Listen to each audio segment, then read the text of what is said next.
The U.S. wants to develop a new type of nuclear weapon, a nuclear earth penetrator or bunker buster. This nuclear bomb, intended to destroy underground targets, would be useless against many bunkers. At the same time, it would produce massive amounts of radioactive fallout and potentially kill millions of civilians. That is a significant contribution.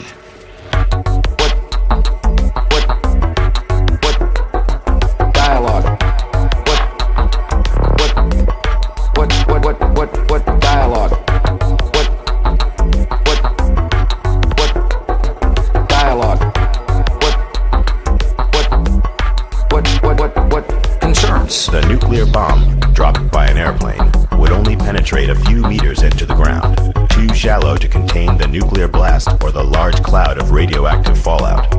What does that mean exactly, Mr. President? Well, first of all, I don't know.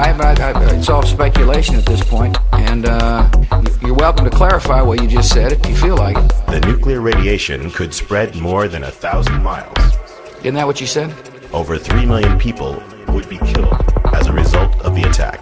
I understand that. I mean, I can figure it out. And 35 million people would be exposed to significant cancer-causing radiation.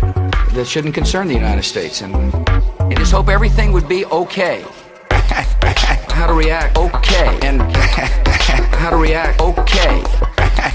How to react, okay. And what dialogue? How to react, okay. And how to react, okay. How to react, okay. And what dialogue? If the United States used a single weapon with a 1 megaton yield against the Isfahan nuclear facility in Iran, the deadly radioactive fallout would spread to Pakistan, and Afghanistan, and India.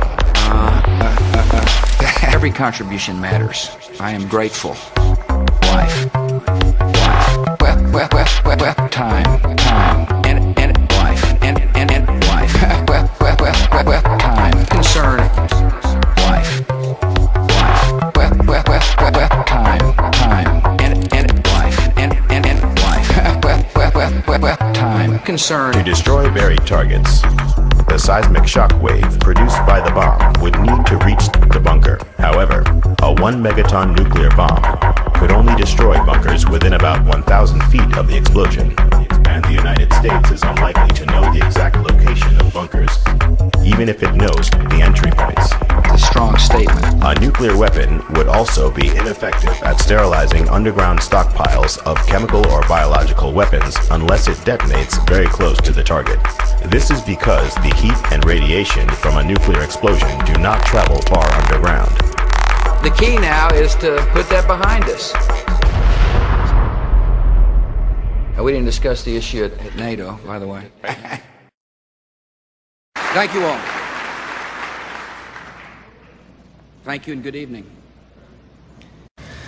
I've come here tonight to report to all Americans on the strategy our nation is pursuing in Iraq and the specific steps we're taking to achieve our goals.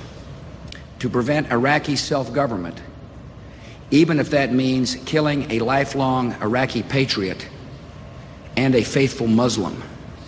Our vile display shows a contempt for all the rules of warfare and all the bounds of civilized behavior, and a cause for killers to rejoice.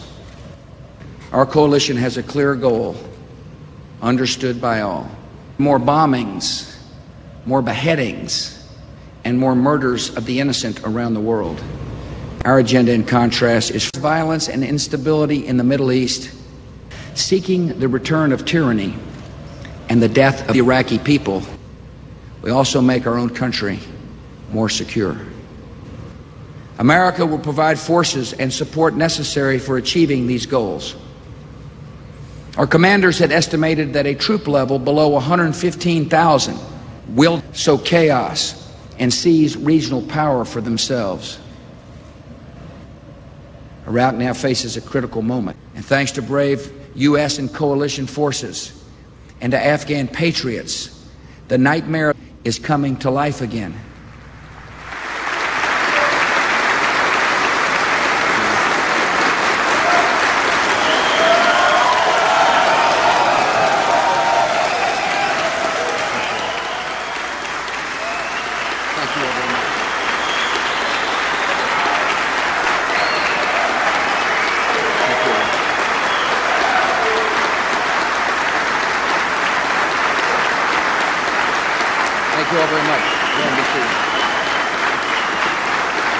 Thank you all.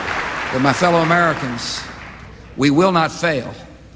May God bless our country. Thank you. Good morning, and thanks for coming.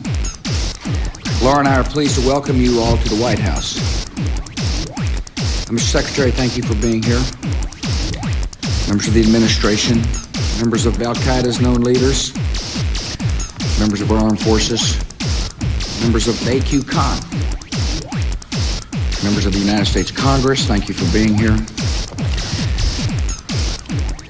Particularly want to thank the Ba'athist and terrorist killers. Ladies and gentlemen, we're representing fanaticism, resentment, and terror, united against a common danger. We're the nations that have recognized the threat of freedom, and we're the nations that will defeat that threat. Each of us has pledged before the world, we will never bow for human liberty. We will face this mortal danger, and we will blackmail the rest of the world with weapons of mass terror. Each of these attacks on the innocent is a shock and a tragedy. Each attack is designed to demoralize our people and divide us from one another. There can be no separate peace. We mark a turning point for the Middle East and a crucial advance. It is a mindset that rejoices in suicide, incites murder, and celebrates every death in the fate of that country. There have been disagreements in this matter among old and valued friends. Those differences belong to the past. Whatever it takes, we will fight and work to assure tyranny over the Middle East.